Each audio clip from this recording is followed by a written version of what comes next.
प्रेरणास्पद कथा YouTube channel पर मैं धनंजय जैन आप सभी का हार्दिक अभिवादन करता हूं। दोस्तों,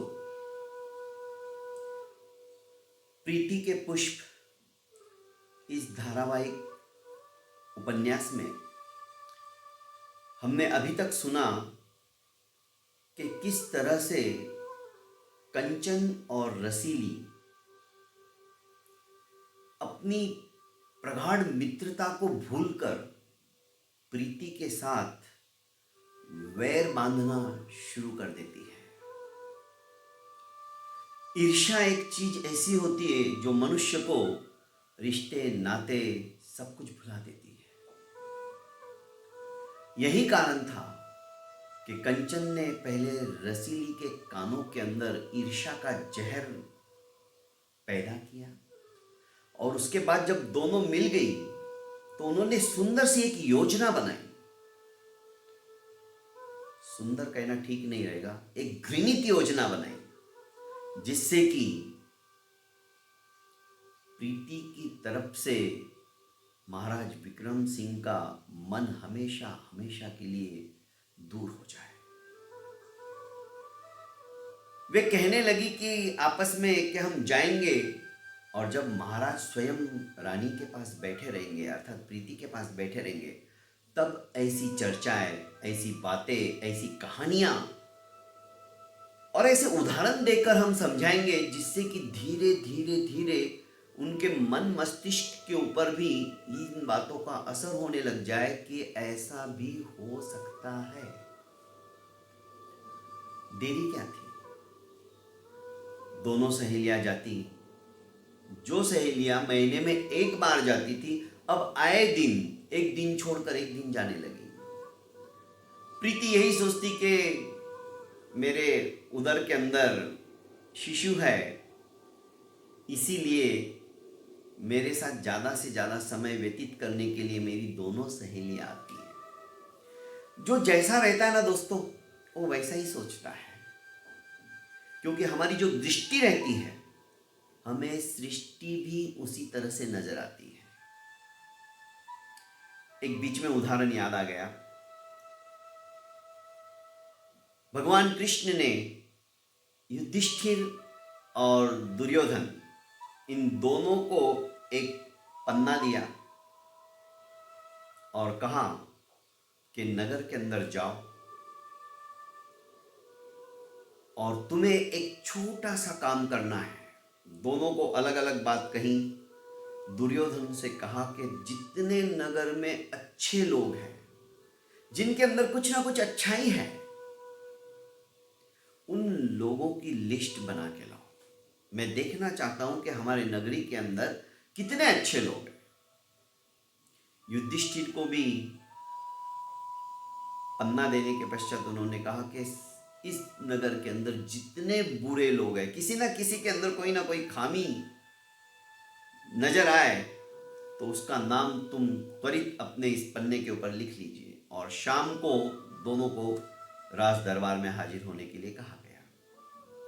दोनों सुबह से शाम तक, सवेरे से शाम तक, प्रातः काल से सूर्यास्त तक घूमते रहे। दोनों के पन्ने खाली थे,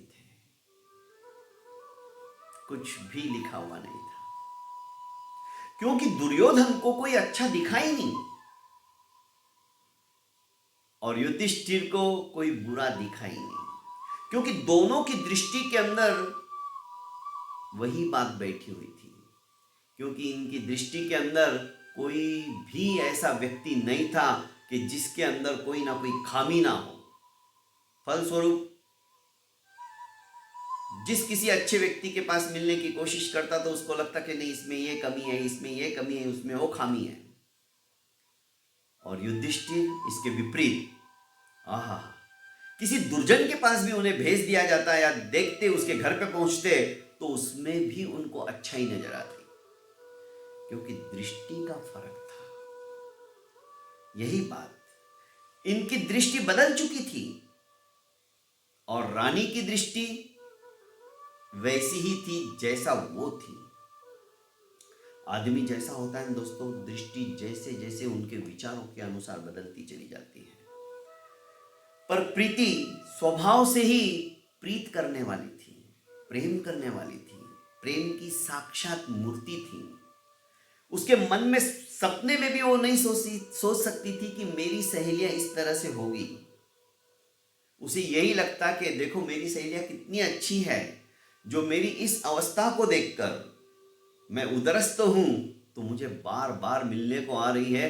मैं कहीं दुखी ना हूं, मैं कहीं एकांतवास में ना चली जाऊं, एकाकीपन महसूस ना करूं, इसलिए मेरे साथ आ रही है। और ये सोच रही है कब राजा के मन के अंदर इसके प्रति घृणा पैदा हो और ये कब राजा द्वारा एकांतवास में चली जाए, जहां पर कोई इसे मिलने के लिए भी नहीं आएगा। दोनों की दृष्टियों में कितना फर्क है दोस्तों। ये दोनों सहेलियां आती और जब राजा स्वयं इनके पास बैठता, अर्थात महारानी प्रीति के समाचार लेने के लिए, उनसे सुमधुर वार्तालाप करने के लिए जब बैठते, तो अवश्य में ये दोनों मिलके ऐसी ऐसी कहानियां सुनाते, ऐसे ऐसे उदाहरण देते, जैसे आज फलाने की बहू को जब उसका प्रसव वेदना ज़्यादा होने लगी और देखा तो उसको एक मांस का गोला निकला, पैदा हुआ, कुछ भी नहीं, उसके अंगोपांगी नहीं थे, जैसे कोई मानो लोथड़ा हो मांस का, पूरा अंगों का विस्तार ही नहीं हो पाया। ऐसे लोग अभागे होते हैं, ऐसी नारियां कुलक्षणा होती हैं। इस तरह से जहर घोलना उन्होंने शुरू कर दिया। कभी कहती कि कुत्ते के बच्चे को पैदा किया एक ने और बस वो थोड़े समय जीवित रहा और मर गया। कभी कहती बिल्ली के बच्चे को पैदा किया, कभी कहती पत्थर पैदा हो गया।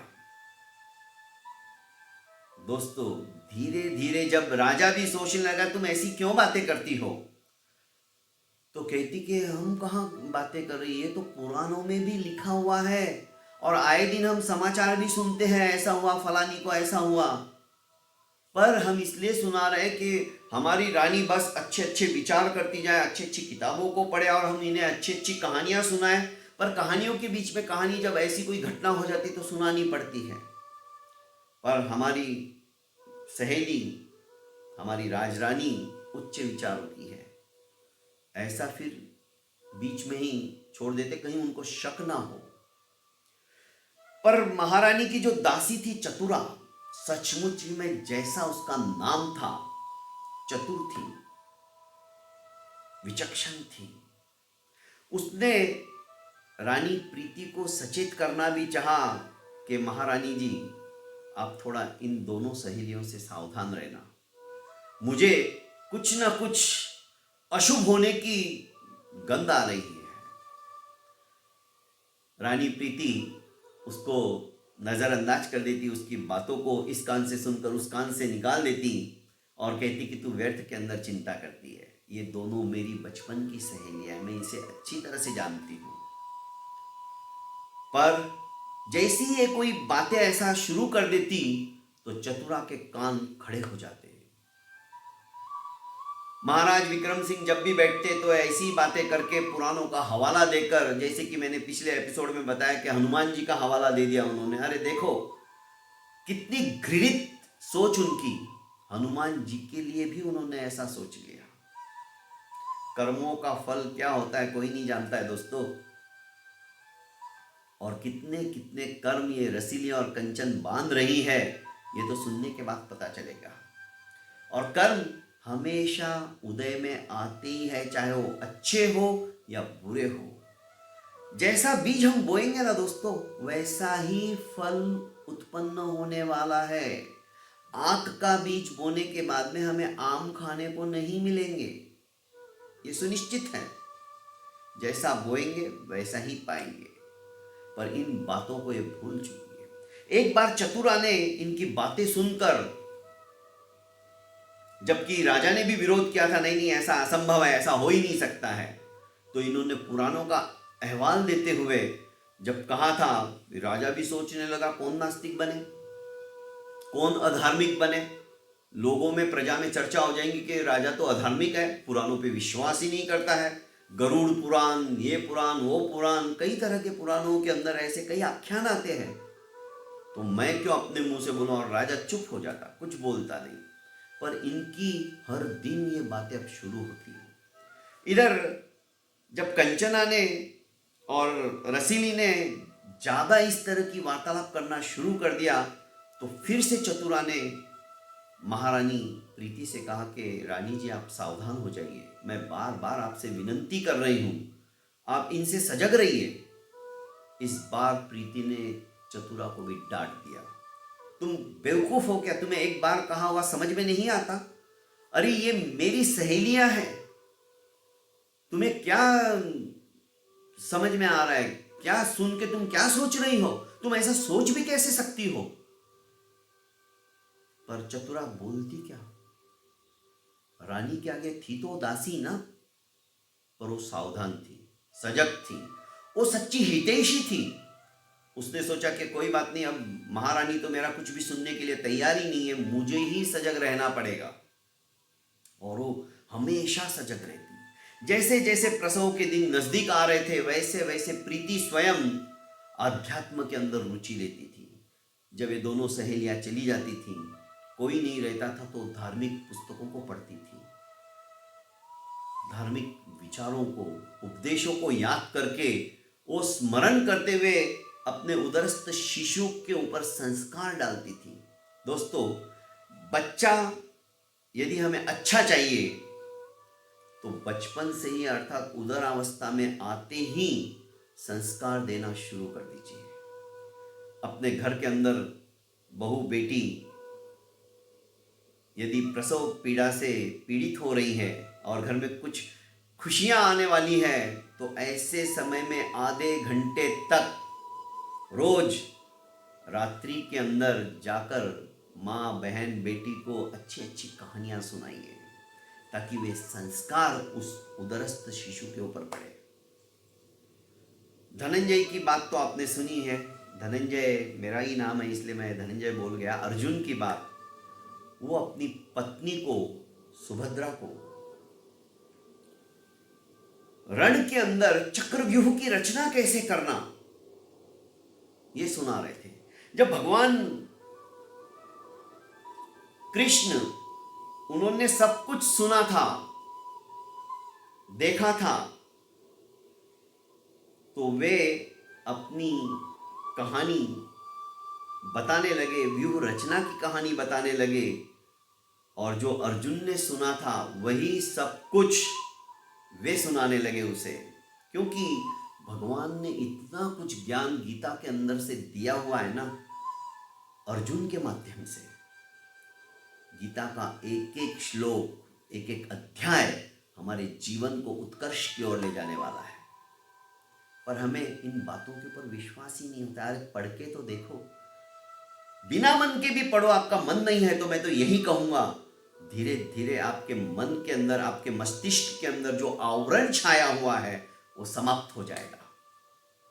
जैसे सूर्य के सामने बादलों का आवरण आ जाता है ना, तो सूर्य का प्रकाश उस तरह से प्रकाशित नहीं हो पाता है। ठीक इसी तरह हमारे ज्ञान का प्रकाश भी आवरण के कारण से आच्छादित हो गया है, हम उसे देख नहीं पा रहे हैं। पर ये स्वाध्याय, शास्त्रों का पठन, श्रवण धीरे धीरे उन परतों को खोल देता है। सुभद्रा सो गई थी। दोस्तों, अभिमन्यु का नाम आपने सुना ही है ना। बस अभिमन्यु भी उस चक्रव्यूह की रचना को सुनता गया, अंदर तक पहुंचने की सब बातें उसने सुन ली, पर बाहर चक्रव्यूह का छेदन करके बाहर कैसे आना, ये नहीं सुन पाया। फलस्वरूप इसे नींद आ गई और निद्राधीन होने के कारण से वो सुन नहीं सकी। नहीं तो मजाल नहीं थी कौरव सेना के अंदर अभिमन्यु को कोई चक्रव्यूह के अंदर जाने के पश्चात वापस आने से रोक सकता था। पर यही हुआ। चक्रव्यूह का भेदन करते हुए हजारों अक्षौहिणी सेना के साथ साथ सैनिकों को, 18 अक्षौहिणी सेना थी, उसमें हजारों लाखों सैनिक थे, उनको गाजर मूली की तरह काटते हुए ये निकल गया। परिणाम क्या हुआ दोस्तों? नींद आ गई थी तो गर्भस्थ शिशु वह सुन नहीं पाया था। फलस्वरूप चक्रव्यूह के अंदर ही उसे क्रूरता से समाप्त कर दिया गया। कहने का आशय है कि बचपन से ही, गर्भावस्था में आते ही यदि हम अच्छे संस्कार देना शुरू कर दे तो हमारी घर के अंदर पैदा हुई वो संतति कभी भी मर्यादा का उल्लंघन करके जाएगी नहीं, हमारा नाम रोशन करने वाली रहेगी। महारानी प्रीति भी अपने बच्चे को इस तरह के संस्कार देती थी, और इधर ये दोनों आती थी और इस तरह की वार्तालाप करते हुए चली जाती थी और कहती थी ये तो अब कलयुग आ गया है, कलयुग के अंदर कुछ भी संभव है, कुछ भी हो सकता है। पर ऐसी नारियां एक नंबर की अभागिन होती है, ऐसी नारियां कुलक्षणा होती है, ऐसी नारियां वंश को डुबोने वाली होती है। इस तरह का जहर महाराज विक्रम सिंह के कानों में भी प्रीति के सामने वे उंडेलने का, डालने का प्रयास कर रही थी। दोस्तों, अब किस तरह से प्रसव वेदना का समय एकदम सन्निकट आता है और ये किस तरह से षड्यंत्र करके रानी को राजा की नजरों से गिराने की कोशिश करेंगे, सुनने के पश्चात ही पता चलेगा। मिलते हैं कल फिर इसी समय, तब तक के लिए इजाजत चाहता हूं। और हाँ, प्रेरणास्पद कथा यूट्यूब चैनल को अभी तक आपने लाइक एवं सब्सक्राइब नहीं किया है तो इसे लाइक कीजिए, सब्सक्राइब कीजिए और ज़्यादा से ज़्यादा शेयर कीजिए। बहुत बहुत